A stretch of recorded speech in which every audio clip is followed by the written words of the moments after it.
In today's video, we're talking physique athletes.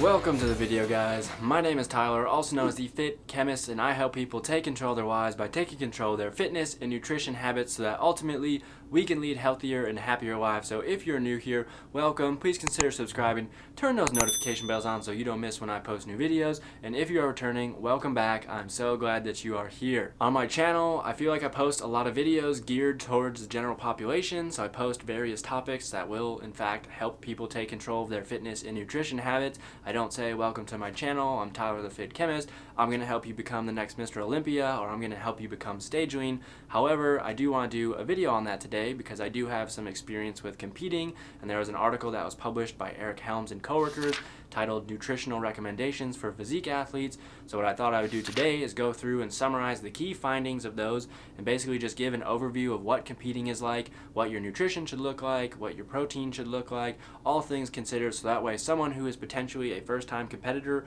or someone who is a return competitor, they could come and watch this video and understand the science behind competing. After that, I'll share some of my comments, some thoughts, and some of my personal experiences, and that hopefully after watching this video, if you are going to be a first-time competitor, one, you'll understand the science behind competing and what you need to do to successfully diet to get stage lean, and also what to expect when you go throughout that process. But with that, let's get into it. We're going to start by talking about nutrition, more specifically macronutrients. So let's ask ourselves, what is the goal of a contest prep?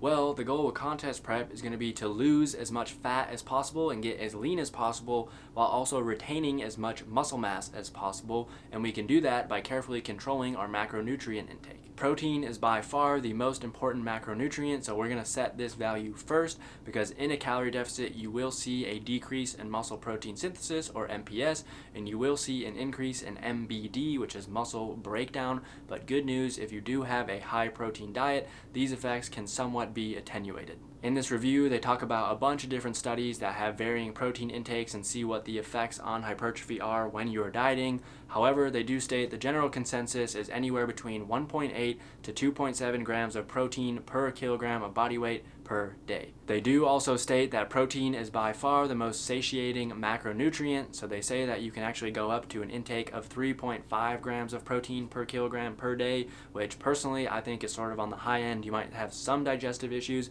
but again, that's going to be for you to figure out and see what's best for you. But I would recommend going somewhere around the higher end of that first range, maybe around 2.5 grams per kilogram per day. From there, we can set our fats. So what they recommend is doing 10 to 25% of your calories coming from fats, and then the rest are going to come from carbs. The reason that you do need to have some fats in there instead of going completely no fat at all is that fats actually play a very important role with regulating hormones. So the authors of this study do recommend that if you do have to go low fat, so somewhere around that 10% mark, they recommend not doing that for a very long or extended period of time because again, that's going to throw your hormones into whack and you really don't want to do that. After you have protein and fat set, the remaining amount of calories that you have per day can be allocated to carbohydrates, and hopefully that comes out to be somewhere between 2 to 5 grams per kilogram per day. So the authors do note that this is in fact a wide range. However, the goal here is to maximize your carb intake so that you can maximize performance in the gym. They also recommend getting your carbs from fruits, vegetables, whole grain sources, things that are going to be filling and give you more satiety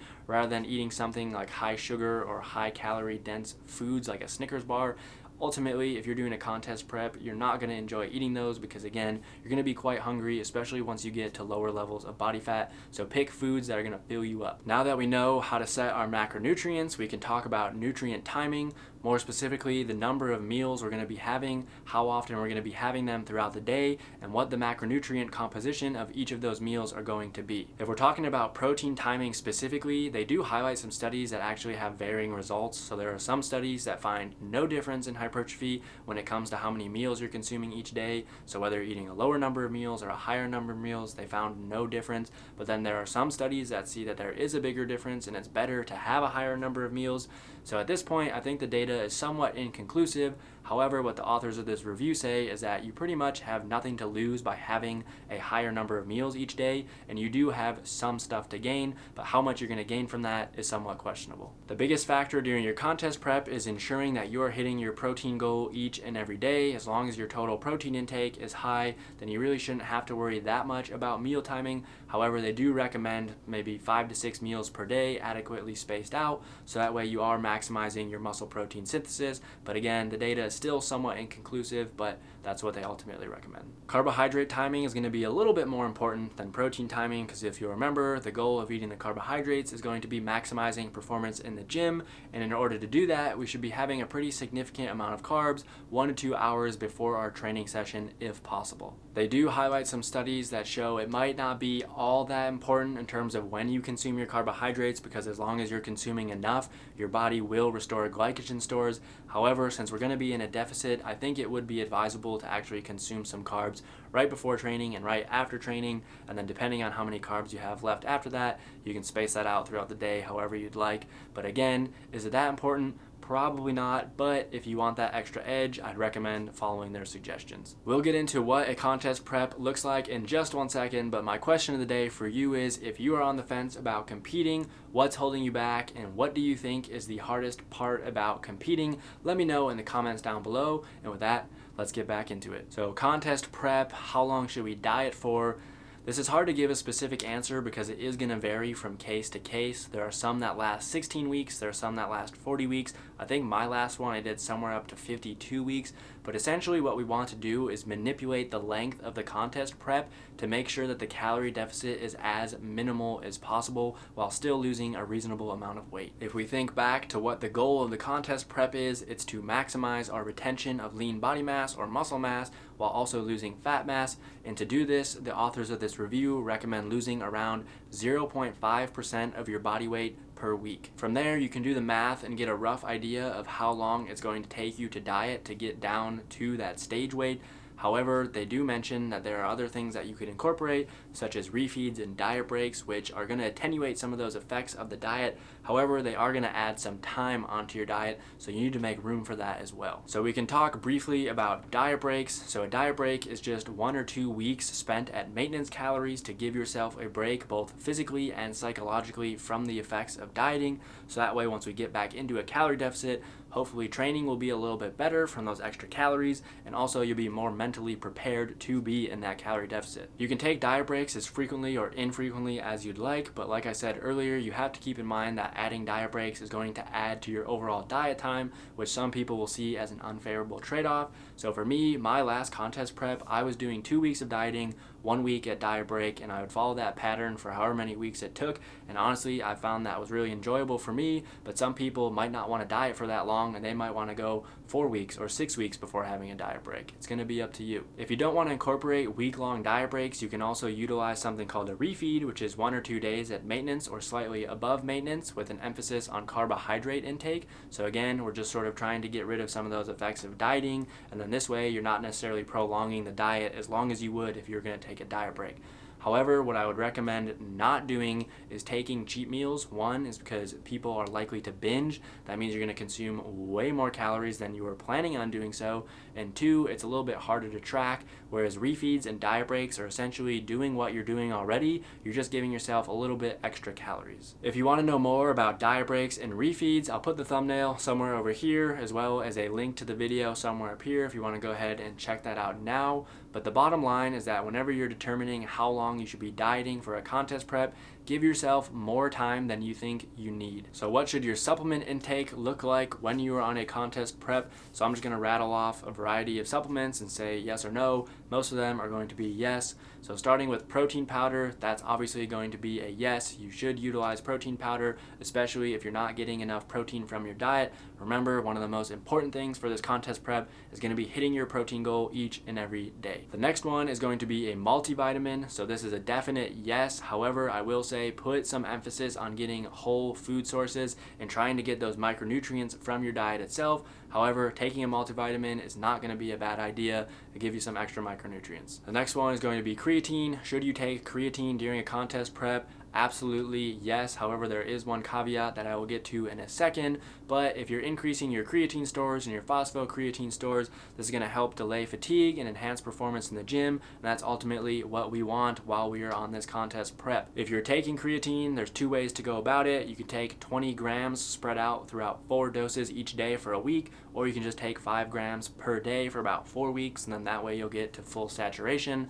However, they do note that you will gain somewhere between 2 to 4 pounds because of water retention. So the caveat that I mentioned earlier is going to be you do not want to start taking creatine right before your peak week.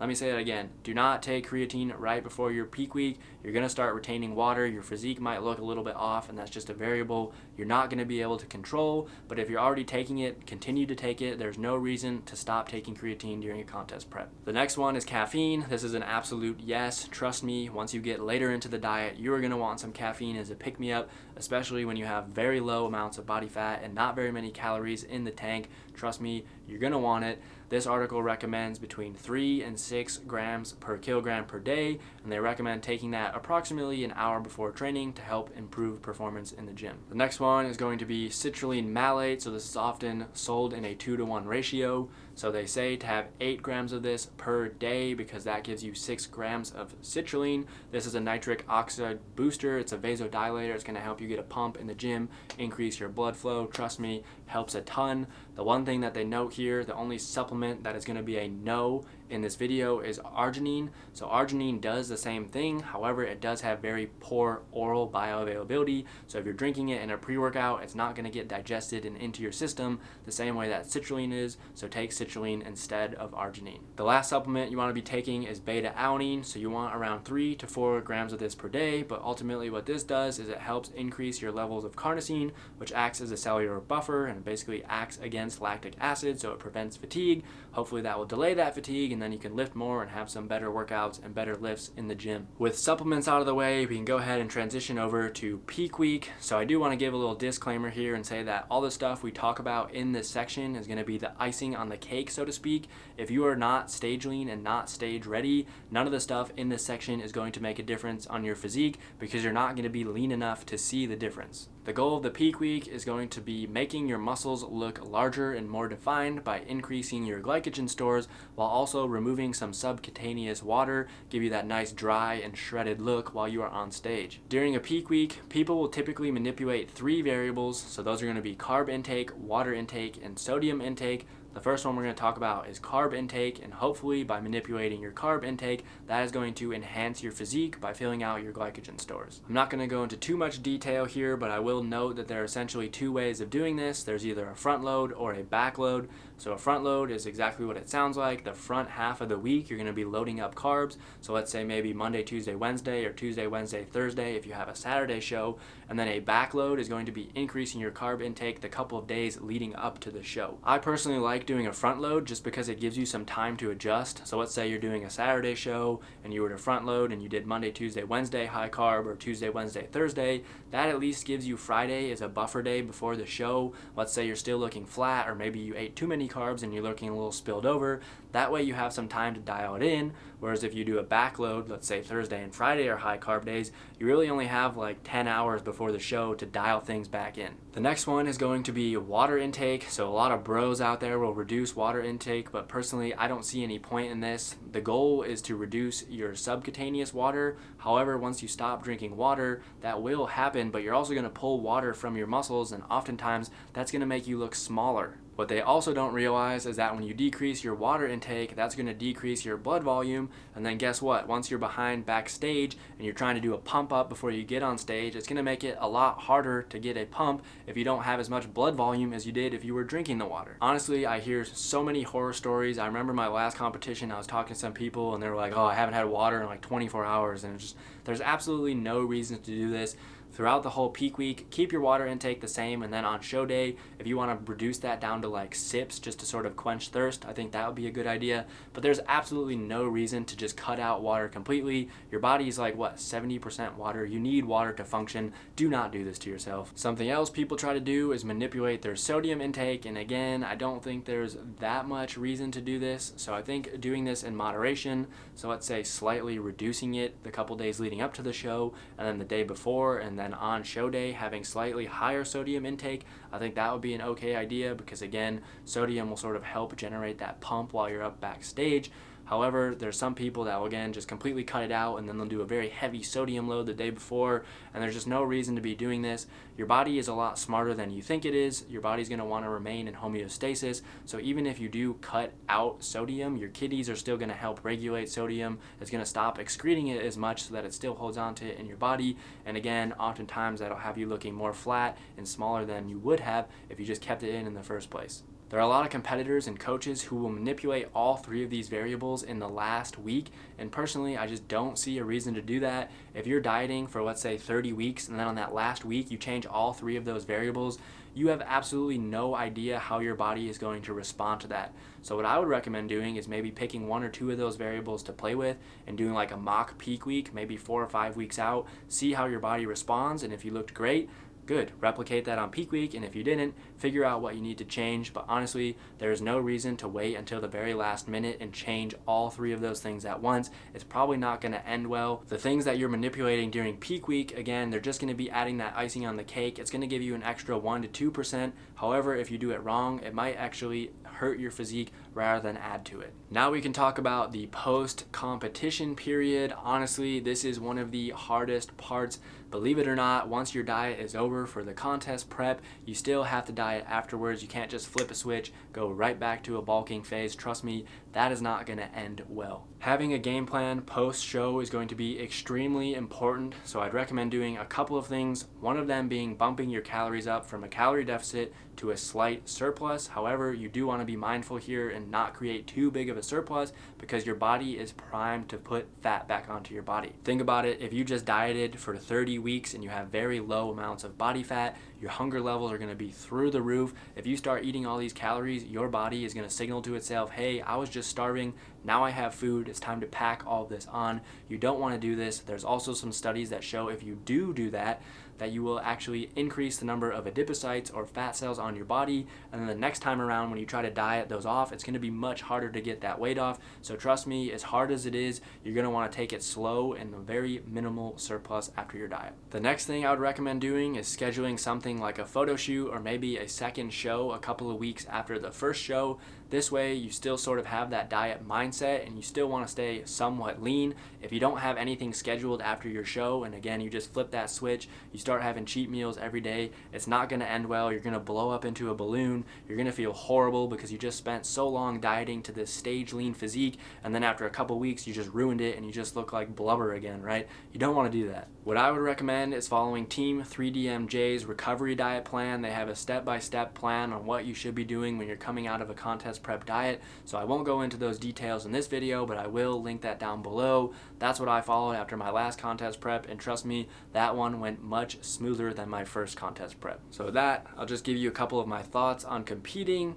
The first thing is going to be, it's going to require an extreme amount of sacrifice, but with that, it's going to come with an extreme amount of reward. It will be a lot harder than you think, and it's going to challenge you both physically and mentally in ways that you probably could not have imagined until you actually go through it and understand what it is like to be at those low amounts of body fat. You're going to need an extreme amount of willpower. Unfortunately, you're going to have to learn to say no in some situations. So whether that's going to a family gathering, going to a social event, or let's say you're at the social event, there's going to be times where you have to say no to food or say no to alcohol, and for some people, that's going to be very, very difficult. Something else that I didn't really know about until I went through it myself is that you will become very, very food focused. It's just a natural way of your body trying to get you to eat because it doesn't know that you're dieting for a bodybuilding or a physique show. It literally thinks that you are starving.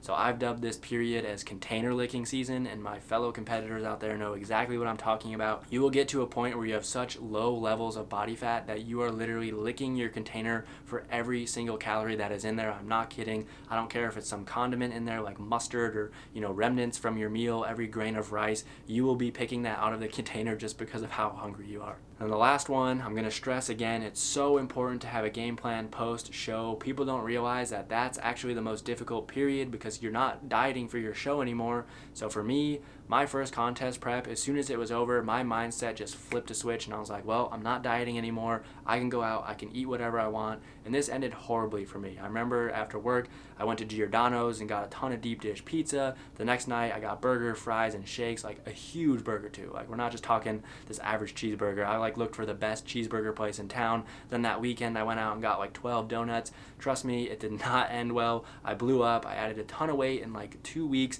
So I just dieted down for this awesome physique. And then 2 weeks later, I was fat again. You get the post-contest blues.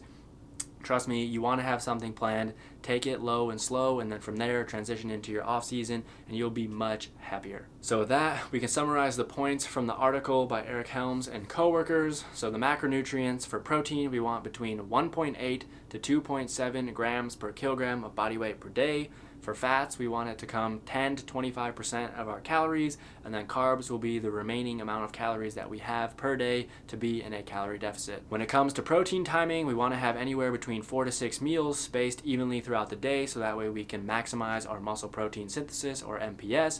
And then when it comes to carbs, we also want to have a good amount of carbs an hour or two before workouts, so that way we can maximize performance in the gym. How long the diet is going to last is going to vary from individual to individual, but a good rate of weight loss is going to be 0.5% of your body weight per week. And keep in mind, you will also want to incorporate diet breaks and refeeds. We don't want to be dieting for 30 weeks straight, so take that into account when you're looking at the big picture and how long your diet is going to be. And then after the diet, we do want to transition into our off season. However, we want to do so in a very controlled manner, so bump your calories up to a very slight surplus, get some of that weight back on, and then from there slowly transition into your off season. When it comes to contest prep, there's honestly so much to talk about. I feel like I barely scratched the surface, and I already know this is going to be one of my longer videos. However, if you are someone who is thinking about competing, or especially if you're going to be competing and coaching yourself, I'd recommend picking up Layne Norton's book called The Complete Contest Prep Guide. This book is awesome. It's like a manual for competing, whether you're doing bodybuilding, classic physique, or men's physique. It sort of has all those things covered in there. It has how to set your macros, how long to diet for, what to expect during the diet, what to expect on show day, including posing, tanning, all that stuff. It's just a great user manual, so I'd recommend picking that up if you want to know more, and I will link that down below as well. Alright guys, that's going to be it for today's video. I hope that you enjoyed it. If you did, please give it a thumbs up. Let me know in the comments down below, and again, if you are new here, be sure to subscribe. Turn those notification bells on because I post new videos every single Friday, and you do not want to miss when they go live. And with that, I'll see you in the next video.